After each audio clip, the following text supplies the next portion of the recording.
Hello, welcome to Villa Park News. My name is Al Stash, and this is the current news update for the last week in April of 2023. An independent film scene was shot at Mickey's Drive-In on St. Charles Road in Villa Park on Friday, April 21st. Danny Trejo, an American actor who has appeared in films including Desperado, Heat, and the From Dawn Till Dusk film series, is being cast as a mixed martial arts trainer. Although no MMA scenes were shot at Mickey's, how the location was selected for the scene is interesting. The set shot at Mickey's was outside at the patio tables at night. Just 3 days before, the location scout for the film visited Mickey's and asked if they could film a scene there. After everyone agreed, the crew arrived just before the sunset for the final setup on Friday. Two actors, Vish Iyer and Meredith Treadwell, did several takes outside in the windy and cool April night in Villa Park.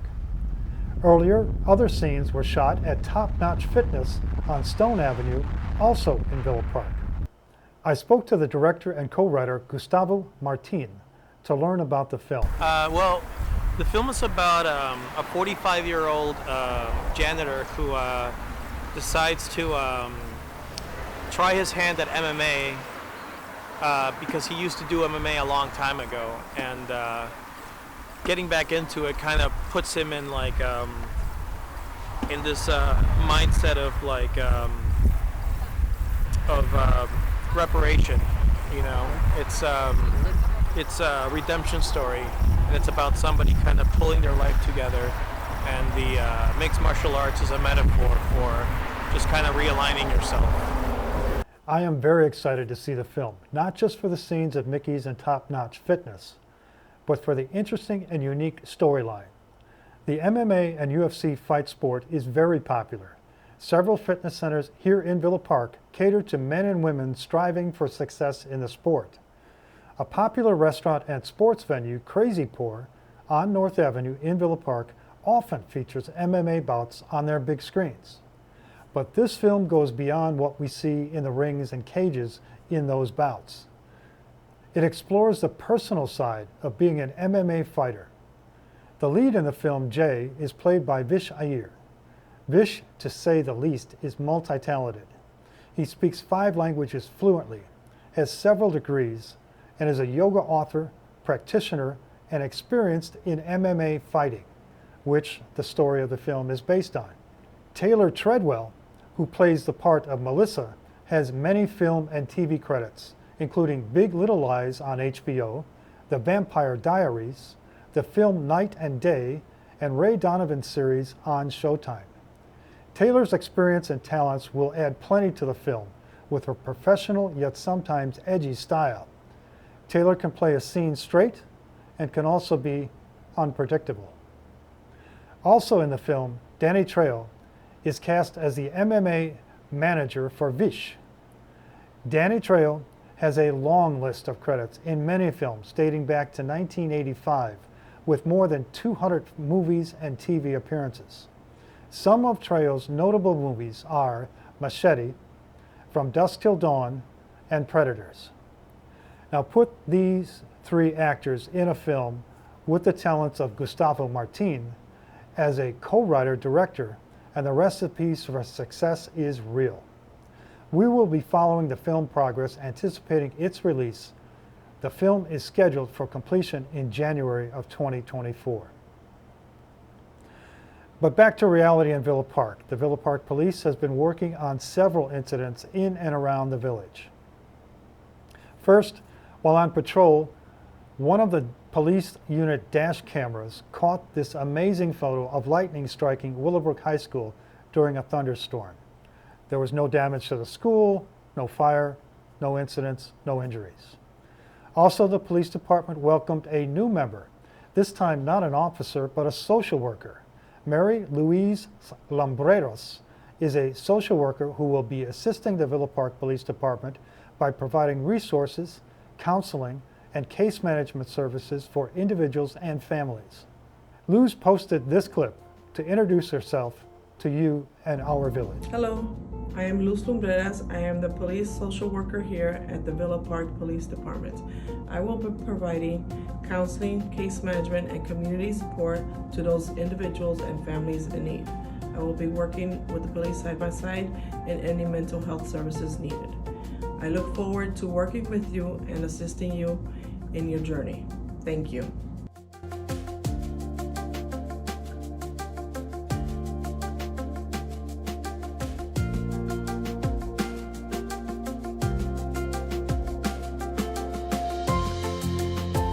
There were two significant incidents in the village of Villa Park that the Villa Park police responded to that were reported less than 15 minutes apart. First, at approximately 3:49 p.m., officers with the Villa Park Police Department responded to the Walmart store located on Route 83 for a call of a disturbance in progress. Upon their arrival, officers found Deontay Washington, who was allegedly involved in the disturbance, entering his vehicle. It is alleged that as officers initiated a traffic stop, Washington fled the scene in his vehicle southbound on Route 83. The officers initiated a pursuit, and with the assistance of the Maywood Police Department, Washington was taken into custody in Maywood a short time later. It is further alleged that Washington was in possession of more than a dozen pills containing methamphetamine when he was taken into custody. Then, at approximately 4:05, officers with the Villa Park Police Department responded this time to the McDonald's restaurant located on St. Charles Road for a report of a man allegedly trying to sell cannabis cartridges to a group of young boys in the restaurant. Upon the police arrival, officers found Ryan Setaram at McDonald's allegedly in possession of cannabis cartridges, plus 16.2 grams of cannabis, Xanax pills, more than 15 grams of cocaine, and a loaded firearm. Setaram was taken into custody and has been charged with one count of armed violence, which is a Class X felony, and one count of unlawful possession of a controlled substance, a Class 1 felony. For the Villa Park Fire Department, 6 new probationary firefighter paramedics have been active in incidents recently. On April 11th, an outside fire was reported at the Walgreens on St. Charles and Ardmore. When firefighters arrived, a tree north of the east end of Walgreens parking lot was on fire. The fire was quickly extinguished. However, the source of the fire took much longer to deal with. It turns out the utility pole next to the tree on fire, near the primary electric line at the top of the pole, was the source of the ignition. The wood crossmember continued to smolder, smoke, and burn for at least 2 hours before utility workers could begin to address the issue while firefighters monitored the potential for more flames on the ground and in the trees. On April 19th, an appliance fire was reported on South Euclid Avenue that was minor, yet gave one of the probationary firefighters an opportunity to deal with hydrant connections. Then, 2 other minor incidents of fires, including the ignition of mulch in a planter bed on Ardmore near the metro station, and a fire pit that emitted excessive smoke, were also dealt with by probationary firefighters. Good practice for all of them. Then on Saturday, April 22nd, Villa Park Engine 82 responded to a house fire on Vista Avenue in Lombard, Illinois. The front of the house was on fire, and once extinguished, Lombard and Villa Park firefighters were outside the house pulling down the eaves, outside walls, and gutters. Each incident we're reporting on was handled without injuries to residents or firefighters. 2 major building developments in Villa Park have made significant progress in April towards completion. The Casey Gasoline and Convenience Store has begun pouring concrete on the gas pump sections, and more equipment is arriving to complete the gas pump installations. For the Aerotrans warehouse building on Villa Avenue, the office section on the southwest corner is getting closer to being enclosed, and more finishing of the exterior of the building is in progress. One other development, called the Hawthorne project, is slated to be discussed at the Villa Park Board of Trustees meeting on Monday, April 24th. The project has been stalled for some time, and the developers will provide an update to the status of the developments. You can watch the meeting live on Comcast Channel 6, AT&T Channel 99, and on the Village of Villa Park YouTube page. Last time we reported that many trees were removed from Lufkin Park in preparation for the park upgrades and pond expansion. Lions Park is also slated for new development, and many more trees were cut down in Lions Park. The recreation building at the park is still standing. However, it too will be removed to make way for the new health center in the planning stage in Villa Park.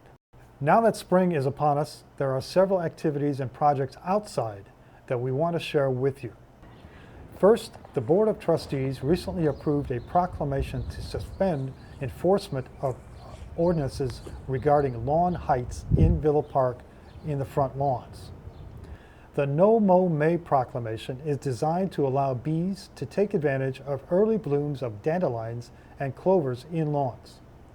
Residents are encouraged to delay the first mowing of front lawns until June 1st of this year.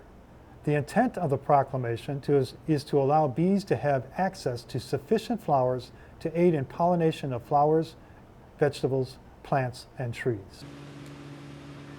The Great Western Trail received maintenance from the DuPage County Department of Transportation. And unlike most of the Illinois Prairie Path in Villa Park, the Great Western Trail has trees, bushes, and plants of other descriptions that encroach on the path, causing the path to narrow and limit space for bikes, runners, and walkers.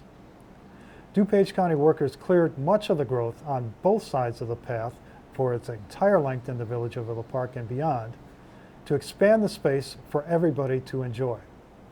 Also, on Saturday, April 29th, the towns and villages along both the Illinois Prairie Path and the Great Western Trail are asking volunteers to participate in a trail cleanup celebrating 60 years of the trails through these towns. Coordination of volunteers in Villa Park is being handled by the Fund Commission, and anyone interested in helping with the cleanup should contact Leslie Allison Saya or Kathy Halloran by sending an email to pride@invillapark.com. For electric vehicle owners, at the Target store on North Avenue, a new electric vehicle charging system is being installed that will nearly triple the number of public charging stations in the village. Target is installing new charging stations with 12 for Tesla vehicles and 4 charging stations for all others. The new charging stations are part of a nationwide program at Target store parking lots. Previously, the only public charging stations we could find in Villa Park are at the Walmart store on Route 83. There are 5 charging stations in the Walmart lot. Most residents in Villa Park are aware by now that the garbage and recycling collection system is being changed to add new garbage containers for all homeowners in Villa Park. Several informational videos have been playing on the cable channels and on social media sites. A new video was recorded by Village President Nick Cazzone, and additional videos are being planned for the remainder of April and May. The new garbage and recycling system is planned to begin in June of this year. For anyone who enjoys classic cars, muscle cars, or customs, be sure to check out the kickoff of the Villa Park Cruise Night at Sonic starting on Monday, May 15th at 5 p.m. until 9 p.m. The cruise night has been held at the Sonic in Villa Park on Roosevelt Road for the last several years and will continue on Monday nights each week until September 25th. Now, to celebrate that and to participate, I will be hosting a live broadcast from the cruise night each week from 6 p.m. to 6:30. The show will be streamed live on YouTube and a new streaming channel starting May 1st, 2023. I think it should be fun on spring and summer nights to take the family out with your car to the cruise night or just see the cars that are already there. I hope to see you each Monday, 5 till 9 for the show throughout the spring and summer. That's all I have this time. My name is Al Stash. Thank you for watching Villa Park News.